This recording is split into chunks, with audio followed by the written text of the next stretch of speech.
Aku harus bermegah, sekalipun memang hal itu tidak ada faedahnya. Namun demikian, aku hendak memberitakan penglihatan-penglihatan dan penyataan-penyataan yang kuterima dari Tuhan. Aku tahu tentang seorang Kristen 14 tahun yang lampau. Entah di dalam tubuh, aku tidak tahu. Entah di luar tubuh, aku tidak tahu.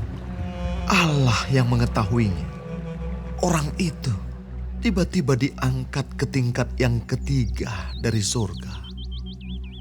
Aku juga tahu tentang orang itu. Entah di dalam tubuh, entah di luar tubuh, aku tidak tahu. Allah yang mengetahuinya. Ia tiba-tiba diangkat ke Firdaus. Dan ia mendengar kata-kata yang tak terkatakan, yang tidak boleh diucapkan manusia. Atas orang itu, aku hendak bermegah. Tetapi atas diriku sendiri, aku tidak akan bermegah. Selain atas kelemahan-kelemahanku. Sebab sekiranya aku hendak bermegah juga, aku bukan orang bodoh lagi. Karena aku mengatakan kebenaran. Tetapi aku menahan diriku, supaya jangan ada orang yang menghitungkan kepadaku lebih daripada yang mereka lihat padaku, atau yang mereka dengar daripadaku. Dan supaya aku jangan meninggikan diri karena penyataan-penyataan yang luar biasa itu. Maka aku diberi suatu duri di dalam dagingku, yaitu seorang utusan iblis untuk menggocoh aku, supaya aku jangan meninggikan diri.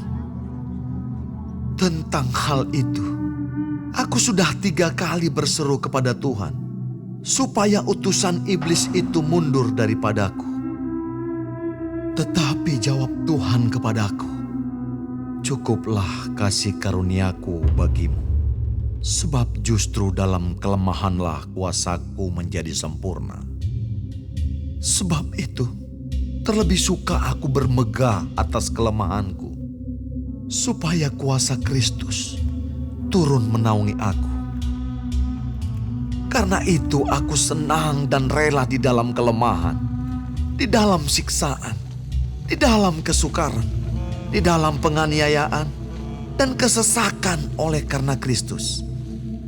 Sebab jika aku lemah, maka aku kuat. Sungguh aku telah menjadi bodoh, tetapi kamu yang memaksa aku. Sebenarnya aku harus kamu puji, karena meskipun aku tidak berarti sedikit pun, namun di dalam segala hal aku tidak kalah terhadap rasul-rasul yang luar biasa itu.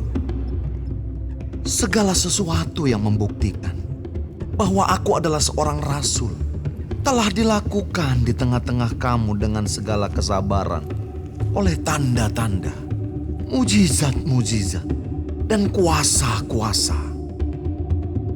Sebab dalam hal manakah kamu dikebelakangkan dibandingkan dengan jemaat-jemaat lain selain daripada dalam hal ini, yaitu bahwa aku sendiri tidak menjadi suatu beban kepada kamu. Maafkanlah ketidakadilanku ini.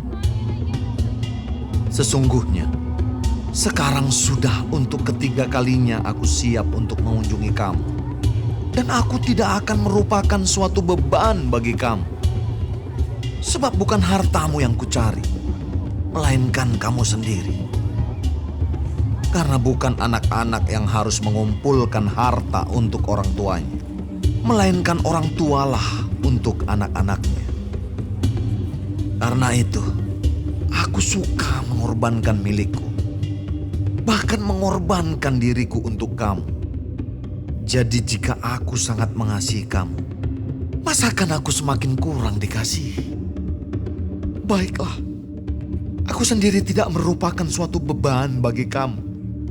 Tetapi, kamu katakan, dalam kelicikanku aku telah menjerat kamu dengan tipu daya. Jadi pernahkah aku mengambil untung daripada kamu oleh seorang dari antara mereka yang kuutus kepada kamu?